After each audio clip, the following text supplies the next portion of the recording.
Good morning students. आज आपकी class लेने से पहले कुछ सिलेबस के बारे में चर्चाएं करनी है। कोविड-19 के चलते माध्यमिक शिक्षा परिषद उत्तर प्रदेश ने आपके सिलेबस में कक्षा 9 से लेकर 12 तक के सिलेबस में कुछ कटौती कर दी है। जो आपका पूर्व सिलेबस था उससे 30% लेस कर दिया है सिलेबस, जिसके चलते कई सारे टॉपिक्स आपके यूनिट से अलग हो गए हैं।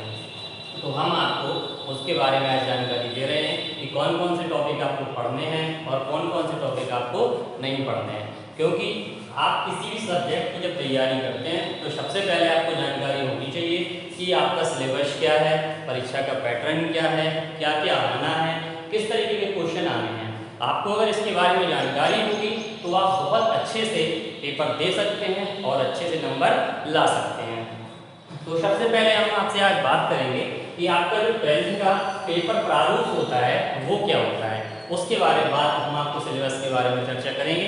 तो देखिए, सबसे पहले जो पेपर का प्रारूप क्या होता है कि जो आपका 12th में क्लास 12 जो आपकी है, ठीक है, उसमें जो आपका पेपर होता है वो होता है आपका टोटल 100 नंबर का। कोई भी है, जैसे फिजिक्स की बात चल रही है यहाँ पर, तो हम फिजिक्स की चर्चा करेंगे केवल आपसे आज। फिजिक्स का जो पेपर होता है वो कितने का होता है आपका 100 नंबर का पेपर होता है। 100 नंबर दो तरीके से डिवाइड होते हैं आपके। एक होता है आपका थ्योरी का और एक होता है आपका प्रैक्टिकल का। ठीक है, ये आपकी थ्योरी का होगा और यहाँ पे आपका क्या रहेगा, प्रैक्टिकल रहेगा। ठीक है, जो आपकी थ्योरी होती है वो आपका रहता है आपका 70 नंबर का पेपर रहता है थ्योरी का, और जो आपका प्रैक्टिकल रहता है वो आपका रहता है 30 नंबर का। तो ये तो प्रैक्टिकल है भाई, इसके बारे में तो बाद में चर्चा करेंगे। ये तो आपकी लैब वगैरह है, सबके बाद है, उसके बारे में इससे जानकारी मिलेगी। यहाँ चर्चा करते हैं ये 70 नंबर का जो आपका थ्योरी का पेपर होता है वो किस तरीके से होता है, उसमें कौन कौन किस टाइप्स के क्वेश्चन आते हैं, क्या आते हैं, इसके बारे में हम आपसे चर्चा करेंगे। तो सबसे पहले 70 नंबर का जो डिवाइडेशन होता है वो देखते हैं। सबसे पहला आपका इसमें आपके 5 या 6 पार्ट होते हैं। जो पहला खंड होता है आपका, ठीक है, जिसको हम कह सकते हैं खंड आ कह दीजिए या खंड का कह दीजिए। खंड आ जो होता है, ठीक है, क्वेश्चन नंबर रहता है इसमें फर्स्ट आपका, और इसमें रहते हैं आपके बहुविकल्पीय प्रश्न रहते हैं। ठीक है, कौन से प्रश्न रहते हैं आपके, बहुविकल्पीय क्वेश्चन रहते हैं। ठीक है, खंड आ में आपका क्या रहता है, बहुविकल्पीय प्रश्न नंबर 1 क्वेश्चन माना जाता है, और एबीसीडी करके या काका करके ये आपके क्वेश्चन रहते हैं। कितने, 6 क्वेश्चन रहते हैं। ठीक है, बहुविकल्पी कितने आते हैं, 6, और पर बहुविकल्पी 1 नंबर का होता है। यानी आपके जो बहुविकल्पी क्वेश्चन है वो कितने नंबर के हो गए, आपके 6 नंबर के हो गए। जो खंड आ के बाद आपका आएगा खंड बा आएगा, क्योंकि जो खंड बा होता है आपका सेकंड क्वेश्चन को व्यक्त करता है, और जो सेकंड क्वेश्चन है ये होता है आपका अति लघु उत्तरीय प्रश्न होते हैं इसमें। ठीक है, 1 लाइन में ये होते हैं आपके। ठीक है, अति लघु उत्तरीय, ठीक है, प्रश्न। ठीक है, अब बात करते हैं जो अपने अति लघु उत्तरीय प्रश्न होते हैं, ये भी आपके कितने होते हैं, नंबर ऑफ क्वेश्चन 6 होते हैं। पर क्वेश्चन 1 नंबर का होता है, यानी ये भी कितने नंबर का होता है आपका, 6 नंबर का होता है। ठीक है, इसके बाद आता है आपका खंड आ बा सा हो गया। ठीक है, खंड सा यानी क्वेश्चन नंबर 3। क्वेश्चन नंबर 3 जो होता है इसमें रहते हैं आपके लघु उत्तरीय प्रश्न। ठीक है, और ये लघु उत्तरीय प्रश्न आपके रहते हैं 4। ठीक है, कितने रहते हैं आपके, 4 रहते हैं। ठीक है, और पर क्वेश्चन रहता है आपका 2 नंबर का, यानी ये आपका कितने का हो गया, आपका 4 दूनी 8 नंबर का आपका ये आ गया। ठीक है, अब आगे चलते हैं। खंड इसी में होता है आपका दा होता है। ठीक है, खंड दा, तो जो खंड दा होता है क्वेश्चन नंबर 4 ये भी आपका लघु उत्तरीय होता है। ठीक है, लेकिन इसमें क्या होता है आपका मार्किंग बढ़ जाती है। ठीक है, लघु उत्तरीय होते हैं और ये होते हैं आपके कितने, 5 क्वेश्चन होते हैं। ठीक है, और इसमें प्रति क्वेश्चन का जो मार्क होता है वो कितने नंबर का होता है, 3 नंबर का होता है। यानी ये आपका कितने का हो गया, 15 नंबर का हो गया आपका, 5 3 15। ठीक है, ये हो गया आपका लघु उत्तरीय आ बा सा दा। इसके बाद अगला आता है खंड आपका। ठीक है, खंड हो गया आपका, इसमें लघु उत्तरीय में ही दा खंड में एक और क्वेश्चन होता है आपका, क्वेश्चन नंबर 5वां। ये भी आपका लघु उत्तरीय ही होता है, सेम होगा आपका। ठीक है, और ये लघु उत्तरीय भी आपके, इसमें भी आपके कितने क्वेश्चन रहते हैं, 5, प्रति क्वेश्चन 3 नंबर का, यानी ये भी कितने का हो गया आपका, 15 नंबर का ये भी आपका हो गया। ठीक है, अब आता है लास्ट खंड जिसे बोलते हैं खंड या। ठीक है, अब आप एबीसीडी में कहेंगे तो उस हिसाब से देख सकते हैं खंड या। और ये क्वेश्चन नंबर क्या होता है, इसमें होते हैं खंड या में ये होता है आपका विस्तृत उत्तरीय प्रश्न।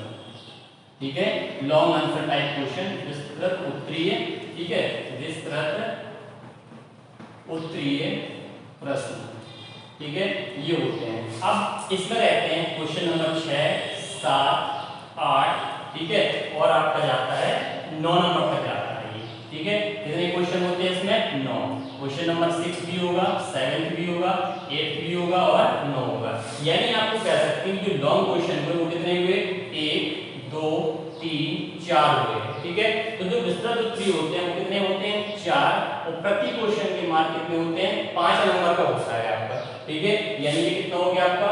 5 को 20 नंबर के आपके ये लॉन्ग आंसर हो गए, ठीक है। अब आप देख सकते हैं 15 दूनी 30, 30 20 50, ठीक है, 50 और 58 59 ठीक है, 60, ठीक है, और 4 64 और 4 6 70, यानी टोटल आपका ये कितने नंबर का हो गया? आपका 70 नंबर का हो गया। तो ये 70 नंबर का आपका पेपर होता है। एक बार फिर से समझ लीजिए, बहुविकल्पी प्रश्न कितने आते हैं आपके? 6, प्रति क्वेश्चन 1 नंबर, यानी कितना हो गया टोटल? 6 नंबर। फिर आपका लघु उत्तरीय 6 क्वेश्चन रहते हैं, 1 नंबर का होता है, कितने हो गए आपके? 6। इसके बाद जाएंगे आप लघु उत्तरीय में जाएंगे, ठीक है। तो लघु उत्तरीय कितने क्वेश्चन रहते हैं? 4, और प्रति क्वेश्चन 2 नंबर, यानी 4 दूनी 8। इसके बाद फिर लघु उत्तरीय रहते हैं, वो लघु उत्तरीय रहते हैं 5, ठीक है, और वो 5 रहते हैं कितने नंबर के?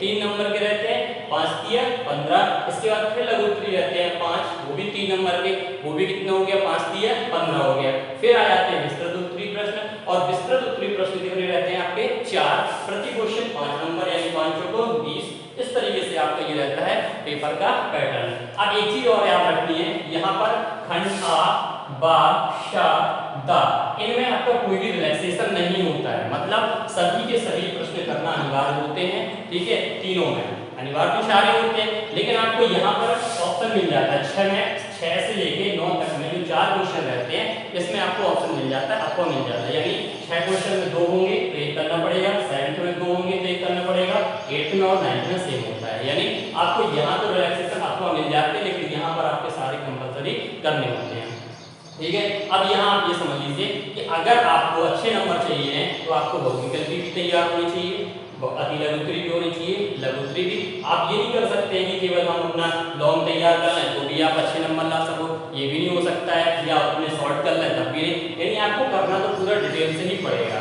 अब बात करते हैं कि आपको अच्छे नंबर कैसे आ सकते हैं, क्या कर सकते हो। तो सबसे पहले आपको देखना पड़ेगा कि आपका पाठ्यक्रम क्या है, सिलेबस क्या है आपका, ठीक है। सबसे पहले आपको सिलेबस देखना पड़ेगा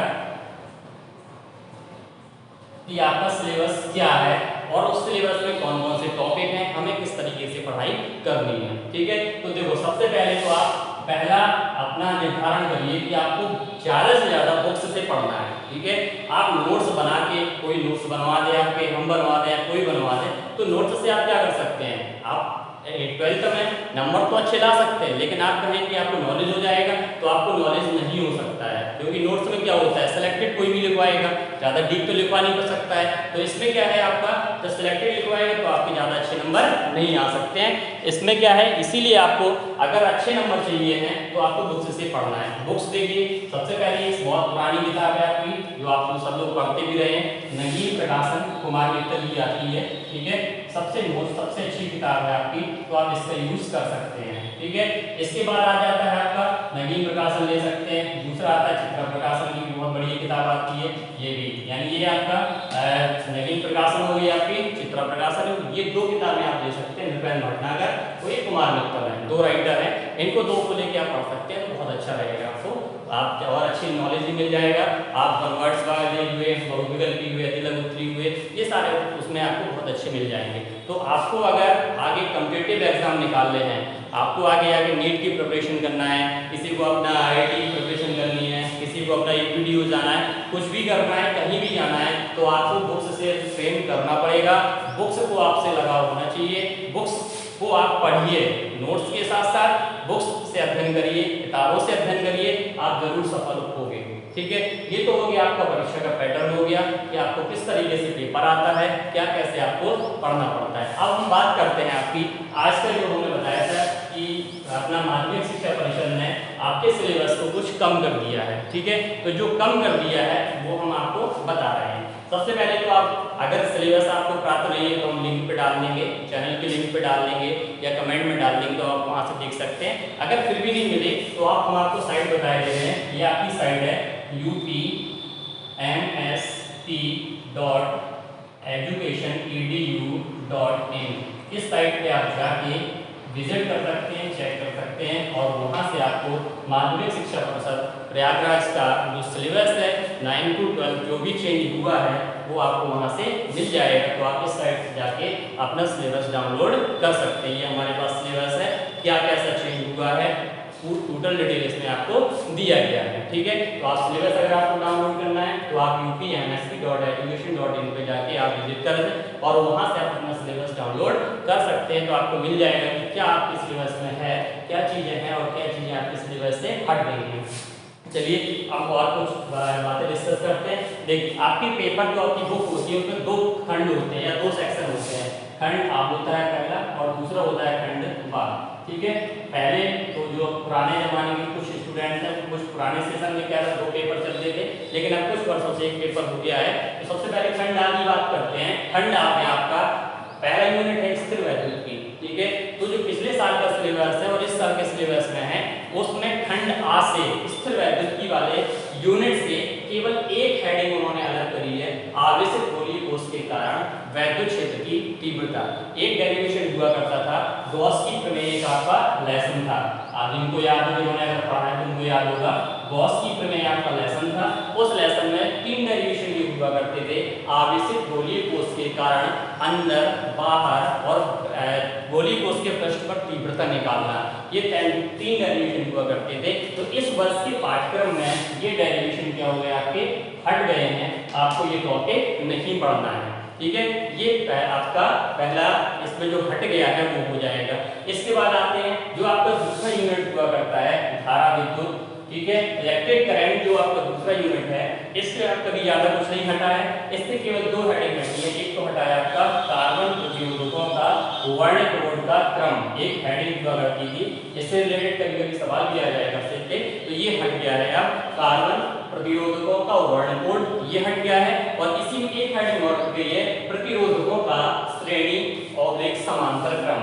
ये बहुत अच्छा टॉपिक था आपका, इस पर ये सवाल भी थे, आपके कंपटीशन में भी आया करते थे, ठीक है। तो ये टॉपिक भी उन्होंने हटा दिया है कि प्रतिरोधकों का श्रेणी क्रम संयोजन और समांतर क्रम संयोजन, ये भी उन्होंने हटा दिया है। लेकिन आपको फिर भी ये अध्ययन करना पड़ेगा, पढ़ना पड़ेगा, क्योंकि ये इसका यूज आपको मालूम ही है, जाके ब्रिटिशटॉन सेतु वगैरह है वहां पर यूज होता है इसका, तो आपको ये याद करना पड़ेगा, फिर भी याद रखना पड़ेगा, लेकिन उन्होंने सिलेबस से हटा दिया है इसको। अब आगे चलते हैं। तीसरा यूनिट था जो आपका चुंबकत्व यूनिट था, मैग्नेटिज्म जो आपका था, इस यूनिट में काफी चीजें आपकी हटा दी गई है, ठीक है। हमने यहाँ शॉर्ट में लिखा है पहला चुंबकीय द्विध्रुव के कारण तीव्रता। आपको याद हो उसमें 2 डेरिवेशन होते हैं, चुंबकीय द्विध्रुव के कारण अक्षीय और निरक्षीय स्थिति में वैद्युत क्षेत्र की तीव्रता हुआ करती थी, तो वहां पर उन्होंने तीव्रता हटा दी है। चुंबकीय द्विध्रुव आघूर्ण हुआ है वो भी हटा दिया, बलाघूर्ण हटा दिया। और 3 ये हुआ करते थे आपका अचुंबकीय पदार्थ, प्रतिचुंबकीय पदार्थ, लौह चुंबकीय पदार्थ, इनके आपके ना परिभाषाएं भी थी, एग्जाम्पल भी थे, ठीक है। इसके बाद इनका एक्सप्लेनेशन भी था, तो ये पूरा आपका टॉपिक उन्होंने हटा दिया है। साथ ही साथ क्या हटा दिया आपका एक टॉपिक था वहां पे स्थायी चुंबक, इसको भी क्या कर दिया, हटा दिया है। और सिलेबस में देखेंगे तो आप काफी डिटेल से है उन्होंने दिया है आपको क्या क्या हटा दिया है, ये पूरा दे रखा है। विद्युत चुंबक और चुंबकीय प्रभाव का चुंबकत्व, इस यूनिट से ये देख सकते हैं काफी चीजें आपकी क्या कर दी गई हैं, हटा दी गई हैं, ठीक है। इसके बाद जो आपका चौथा यूनिट होता है वैद्युत चुंबकीय प्रेरण और प्रत्यावर्ती धाराएं, ठीक है। इस यूनिट से केवल और केवल 2 परिभाषाएं अलग करी हैं। एक तो उन्होंने अलग करी आपकी शक्ति उड़ान और दूसरी आपकी हटाई है वाटकीन धारा, ठीक है। यानी ये 2 चीजें यहाँ खत्म कर दी हैं। ये तो पूरा आपका यहाँ टॉपिक इन्होंने क्या है कैंसिल ही कर दिया, यहाँ पर ये भी आपका हटा दिया गया सिलेबस से।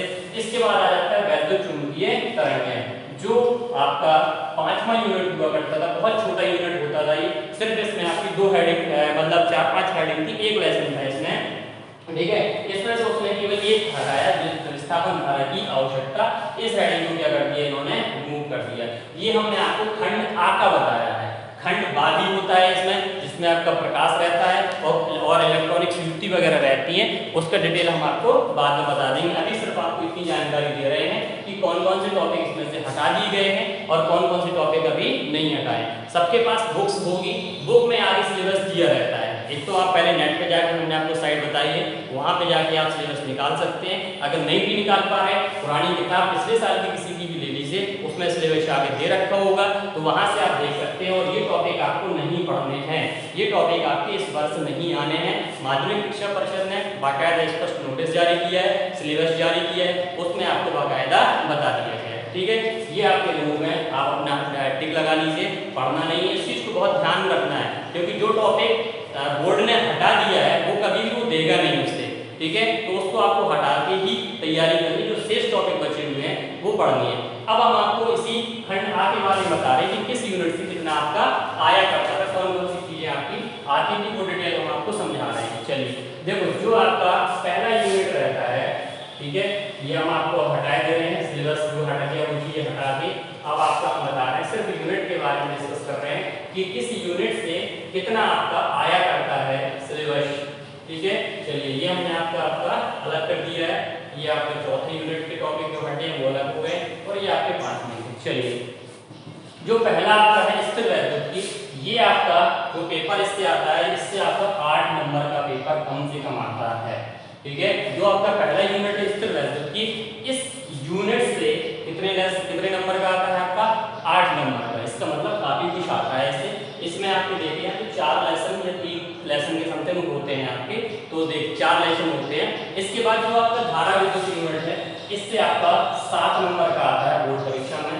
इसके बाद आता है इकाई थर्ड विद्युत धारा या चुंबकत्व वाला, इससे भी आपका 8 नंबर का आता है। ठीक है, इसके बाद आता है वैद्युत चुंबकीय प्रेरण और प्रत्यावर्ती धारा। ये छोटा सा यूनिट है, ठीक है, लेकिन बहुत ज्यादा आता है। इस यूनिट में अगर आप देखेंगे तो सिर्फ आपके पास कितने लेसन है, 2 लेसन है।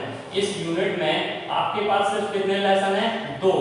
ठीक है, लेकिन इन 2 लेसनों से कितना आता है आपका 8 नंबर का आता है। एक लेसन तो आपका वैद्युत चुंबकीय प्रेरण है और एक चैप्टर है विद्युत प्रत्यावर्ती धारा है।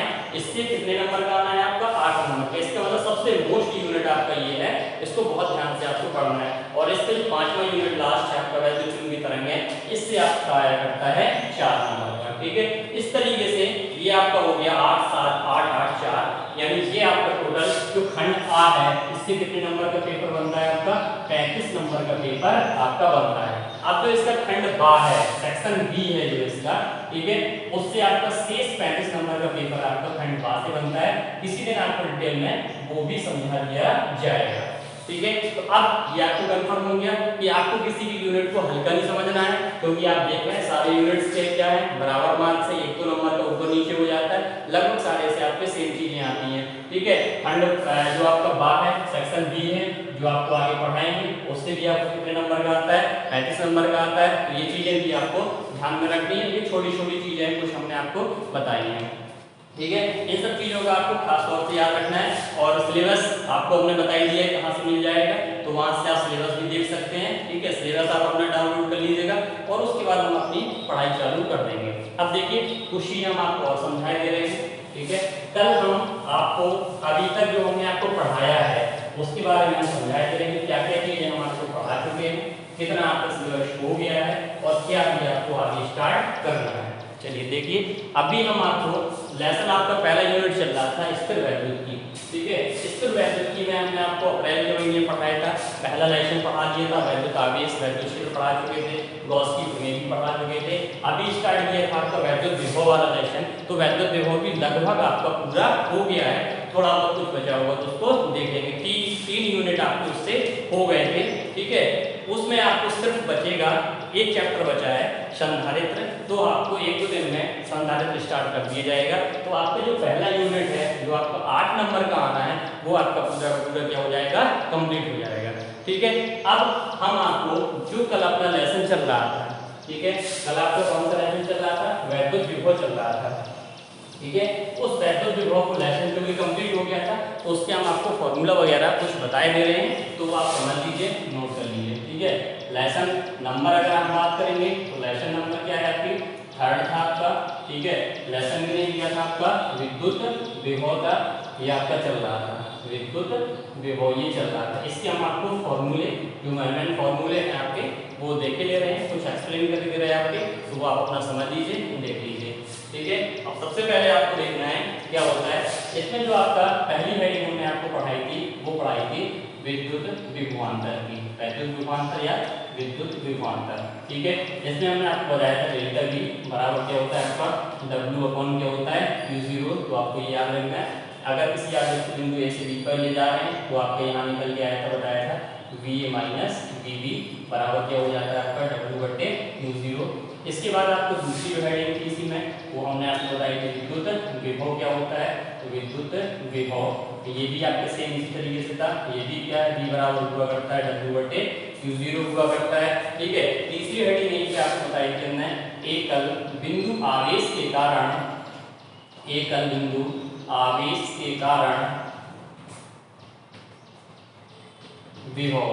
ठीक है, ये अगर याद हो आपको तो अच्छी बात है। ये आपको निकलवाया था हमने V बराबर 1/4 पाई एप्सिलॉन नॉट और Q अपॉन क्या था अपना R था।